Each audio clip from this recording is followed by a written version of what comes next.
You ever just stop and think about what's actually powering you through the day? I mean, really think about it. It's one of the most basic questions about how our bodies work, and today, we're going to get to the bottom of it. So, let's dive in. No, seriously.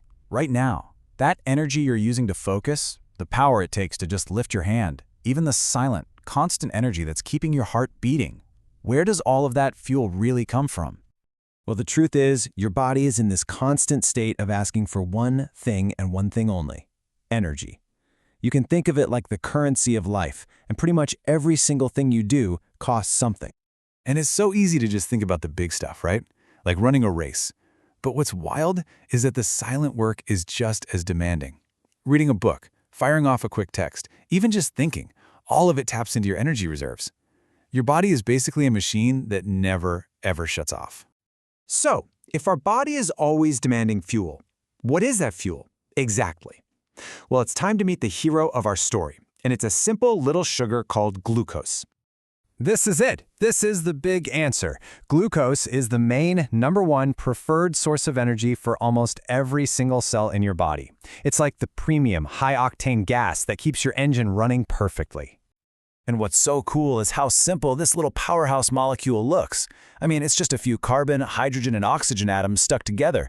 But the real magic is hidden in those bonds. The act of breaking them apart is what releases the energy that powers every thought, every movement. It's just pure efficiency in a tiny, tiny package. Okay, so where do we get this amazing molecule? It's not like we can just absorb it from the air, right? Well, the journey, as you've probably guessed, starts with the food on your plate. Let's trace its path all the way from your lunch to your cells. It's actually a pretty slick and efficient process. So first, you eat foods that are rich in carbohydrates. We're talking pasta, rice, bread, that kind of stuff. Then, your digestive system gets right to work, breaking those complex carbs down into their simplest form, glucose. And from there, it gets absorbed and released straight into your bloodstream, ready to be delivered all over your body. But, and this is super important, not all fuel is created equal. On one side, you've got your complex carbs, pasta, potatoes, that give you a slow, steady, long-lasting release of energy. And on the other side, you have simple sugars from things like candy or even a banana.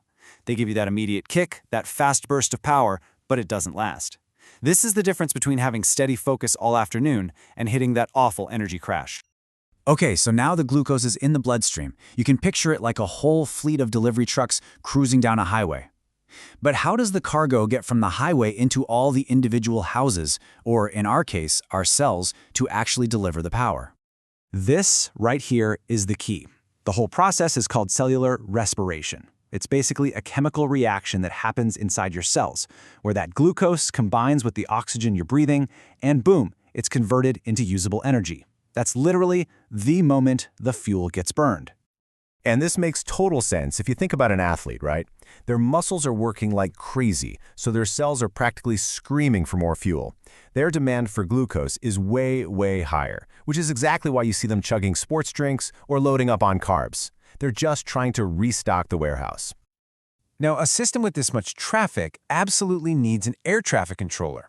It's not enough to just dump a bunch of fuel into the bloodstream. Your body has to manage the amount of glucose very, very carefully. And that's where this measurement comes in. It's called your blood sugar level. It's a really simple idea. It's just how much glucose is floating around in 1 liter of your blood at any given time. And here's the part that'll blow your mind. Look at that number. A healthy body works incredibly hard to keep that level at around 1 single gram of glucose for every liter of blood.